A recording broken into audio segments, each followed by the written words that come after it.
Évangile de Luc, chapitre 6. Un jour de sabbat, Jésus traverse des champs. Le sabbat, c'est comme le week-end. Ses disciples arrachent des épis, ils les frottent dans leurs mains et ils mangent les grains. Quelques pharisiens demandent: Pourquoi est-ce que vous faites cela? Le jour du sabbat, c'est interdit. Jésus leur répond: Vous n'avez donc pas lu ce que David a fait? Un jour, il avait faim, et ceux qui étaient avec lui avaient faim aussi. Il est entré dans la maison de Dieu, et il a pris les pains qui étaient offerts à Dieu. Il en a mangé, et il en a donné à ceux qui l'accompagnaient. Pourtant, seuls les prêtres avaient le droit d'en manger. Jésus dit encore aux pharisiens: Le Fils de l'homme est maître du sabbat. Un autre jour de sabbat, Jésus entre dans la maison de prière, et il enseigne. Là, il y a un homme qui a la main droite paralysée. Les maîtres de la loi et les pharisiens regardent Jésus avec attention pour voir s'il veut guérir quelqu'un un jour de sabbat. En effet, ils cherchent une raison de l'accuser. Mais Jésus connaît leurs pensées. Il dit à l'homme qui a la main paralysée: Lève-toi, viens ici devant tout le monde. L'homme se lève et s'avance. Jésus dit aux maîtres de la loi et aux pharisiens: Je vous demande une chose. Le jour du sabbat, qu'est-ce qui est permis de faire, du bien ou du mal? De sauver la vie de quelqu'un ou de la détruire? Jésus les regarde tous. Ensuite, il dit à l'homme: Tends ta main. L'homme le fait, et sa main est guérie.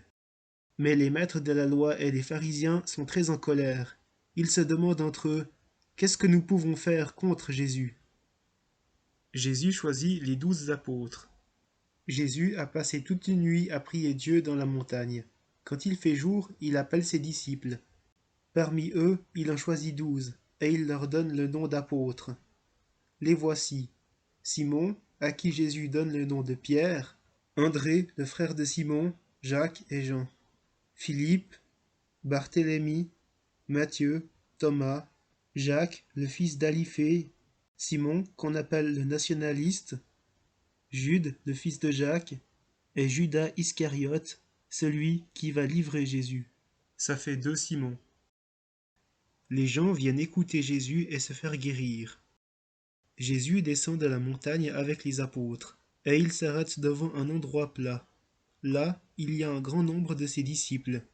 Il y a aussi une grande foule de gens de toute la Judée, de Jérusalem et des environs de Tyr et Sidon, villes de la côte. Les gens sont venus pour écouter Jésus et pour se faire guérir de leurs maladies. Jésus guérit aussi ceux que des esprits mauvais font souffrir. Toute la foule cherche à le toucher parce qu'une force sort de lui, et il les guérit tous. Alors Jésus regarde ses disciples et il dit: Vous êtes heureux, vous les pauvres, parce que le royaume de Dieu est à vous. Vous êtes heureux, vous qui avez faim maintenant, parce que vous serez nourris d'une manière abondante. Vous êtes heureux, vous qui pleurez maintenant, parce que vous rirez. Vous êtes heureux quand les gens vous détestent, quand ils vous rejettent, quand ils vous insultent, quand ils disent du mal de vous à cause du Fils de Dieu. À ce moment-là, réjouissez-vous et dansez de joie.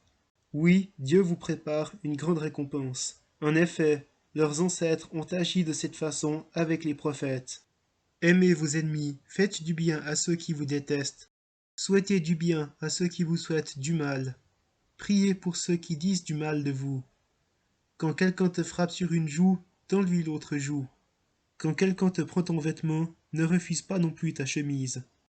Donne à tous ceux qui te demandent quelque chose. Et quand quelqu'un te prend ce qui est à toi, ne le réclame pas. Faites pour les autres tout ce que vous voulez qu'ils fassent pour vous. La suite du chapitre nous encourage à être bons, à ne pas juger, à ne pas condamner, à pardonner et à donner. Et c'est écrit que Dieu sera bon avec nous, qu'il ne nous jugera pas, qu'il ne nous condamnera pas, que nous sommes pardonnés, et il nous donnera en abondance. Jésus utilise aussi cette comparaison. Est-ce qu'un aveugle peut conduire un autre aveugle? Non, ils tomberont tous les deux dans un trou. Le disciple n'est pas plus savant que son maître, mais tous les disciples bien formés seront comme leur maître. Tu regardes le bout de paille dans l'œil de ton frère, mais le tronc d'arbre qui est dans ton œil, tu ne le remarques pas.